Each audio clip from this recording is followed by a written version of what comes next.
Welcome back to Bull Sessions here on 680 KFEQ. Got a question that you want Brad to answer on the show? Got an idea for the show? Email the guys at bull@willcross.net. Now, here's Randy Baker and agronomist Brad Law. All right, we're back to Bull Sessions with Jim Grilio, Midwest Labs, Omaha, Nebraska. But Jim actually lives down close to Wichita.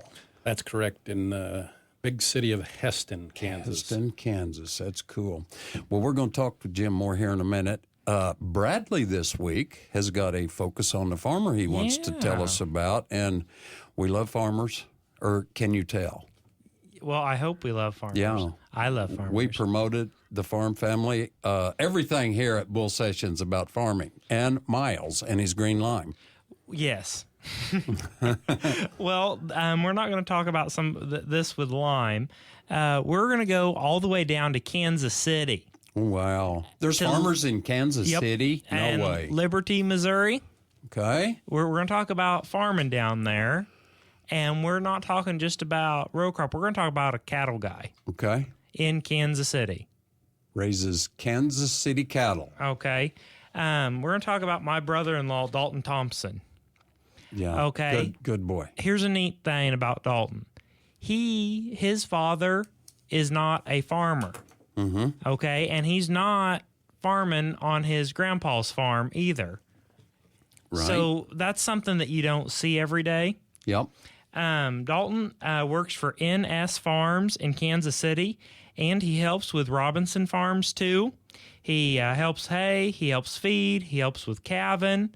I mean, they're doing a whole bunch of cows down there. Lots of cattle down there. Lots and lots of cattle down there. Not in town.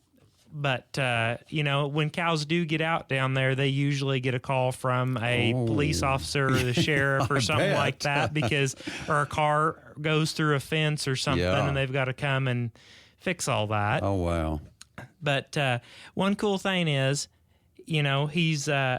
he is 22 years old and he has 22 of his own cows now. Isn't that cool? So that is neat to see somebody that did not grow up on a farm to get started farming. And, he's got the stereotypical, farmer pickup with the diesel motor, the bale bed, the feeder and the black bumper and everything. But, no, he's all into, feeding bottle calves if they've got one or two that, you always end up with something like that. He used to help you a lot too, didn't he? Yeah, he started when he was, I think, 14 with me. Planted the seed, didn't you? Well, I needed help, and he was needing something to do. And there's one day we were he was gone to wrestling camp, and he got back from it at like 2 o'clock in the morning. Woke up that morning, couldn't drive because he was in Albany and I'm in King City. He got Grandma to come down and bring him down to my place. He filled the planter by himself and started planting double crop soybeans for me and planted all afternoon. Mm-hmm. He's awesome. He's going to do well, too. So just want to give a shout out to him and his fiancee, Shelly Ann Schultz. Mm-hmm. And, there are farmers in Kansas City. Yeah. And just everywhere. Cattle ranchers. We like our farmers, and if you've got somebody you'd like to nominate, give us a call up at the office. It's that 660-535-444. Send us a message on Facebook and say, hey, I nominate so-and-so, or private message me or Randy and let us know. Send us an email at that bull@willcross.net. Please do that, because we know everybody knows someone that needs some recognition. And we're all in this together, so let's help exalt one another. It's your 30 seconds of fame or whatever. You bet. Now, we've got Jim with us still. Say his last name for me. Jim, we're talking about cyst nematode, that you guys can help us with our cyst nematodes, correct? Moving right along. Yes, that's correct. Jim Grilio. Appreciate that, man. We can provide cyst nematode egg counts for you. The key to start with, though, is to get a good sample. And when it comes to cyst nematode sampling, you can pull those cores like you would a regular fertility core or sample. So you're going to pull a 6-inch core in roughly 15 spots in the field and get yourself a representative sample of that field or area. Or if you're thinking you have some hot spots out there, then I would, like you mentioned before, Brad, you want to take a sample in that hot spot and then take one in an area of the field that seems to be growing normally. Mm-hmm. And so again, send those samples into the lab. We will do an egg count and give you those results back. As far as the submittal process, I'll give you my contact information here in a little bit. But if you want to use our website, you can use an online submittal form, or we could send you a submittal form in the mail if you would prefer that route to do those. That's on the bean side. When we talk about corn, we're looking at a different animal, the plant parasitic nematodes, and that is sampled differently. What we'd like for you to do there is take a spade, and we want a sample of that entire root ball, corn root ball, and you can take those plant parasitics from the springtime into the fall. I would say the most ideal time is June, July time frame, May, June, July. So we're doing this about the right time so people can start thinking about this, and if they see something later, hey, Jim was on Bull Sessions and said, hey, we could do this test. We can look into sending some of these in. That's right. And so, like I was saying, you want to take 3 or 4 root balls out of that field, again, representative of the field or area. And then we also want cores pulled, like you did the cyst nematode, or like you would fertility cores. And so you're going to send the root balls in, and you're going to send a bag of soil with those cores. And the reason we do that is there are a number of different types of plant parasitic nematodes.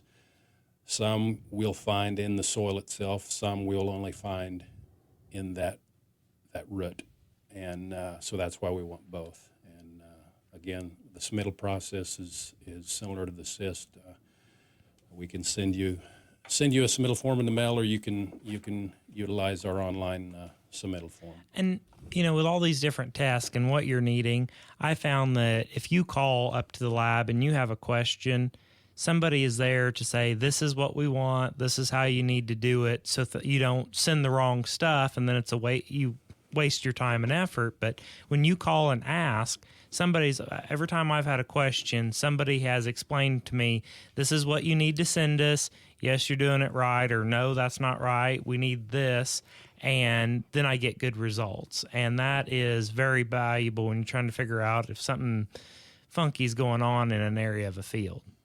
That's correct. Yeah, we pride ourselves in making sure you get the help you need, so you can get the data and the results you need. So feel free to call, like Brad mentioned. And again, I am a regional manager. I'll give you my contact information. I cover Missouri, Kansas, and you feel free to get in touch with me for questions. Now, you also had a deal that we were going to talk about pre-side dress in testing. Yeah. Can I ask one question? Absolutely. I want to butt in here, Bradley. Let's talk, on the nematodes again. Do you see an increase in them or a decrease? Or continue to see an increase? That's what I've been wondering. I've been hearing a little bit more about that in northwest Missouri. Used to never hear about it. Now, Iowa, I know, had a lot, but it's... I think there's getting to be a little more. If it's mostly, I've heard them like corn on corn, bottoms, definitely something like that. That's absolutely right, and I think you might be hard pressed to not find nematodes in most fields. Just something we need to start being more aware of, maybe.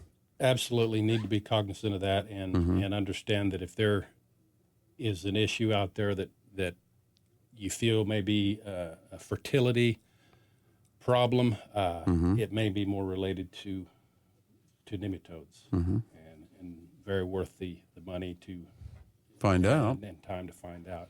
And speaking of time, I didn't mention the turnaround time.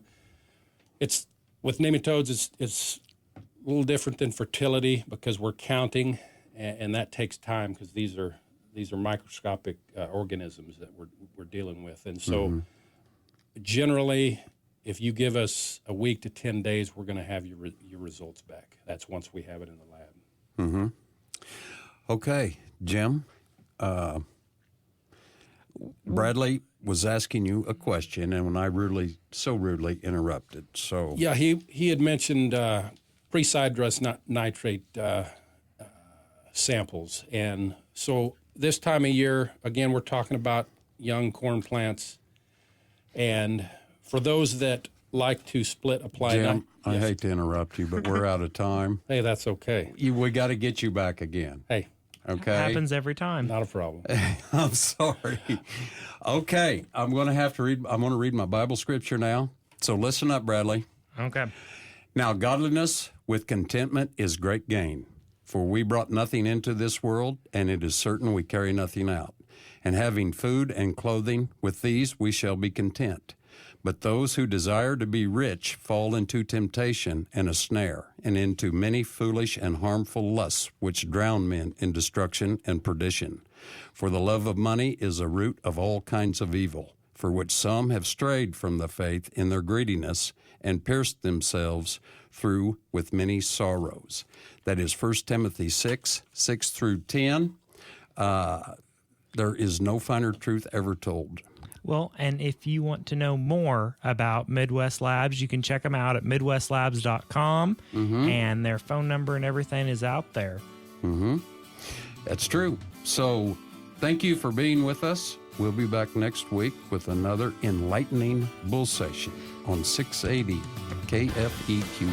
Thanks for joining us for Bull Sessions, brought to you by NeCo Seed. Randy and Brad will be back next Saturday morning, tackling more topics from farming to livestock, soil to seed, farm equipment to rural life. So be sure to join us next Saturday morning, same time for Bull Sessions, right here on 680 KFEQ.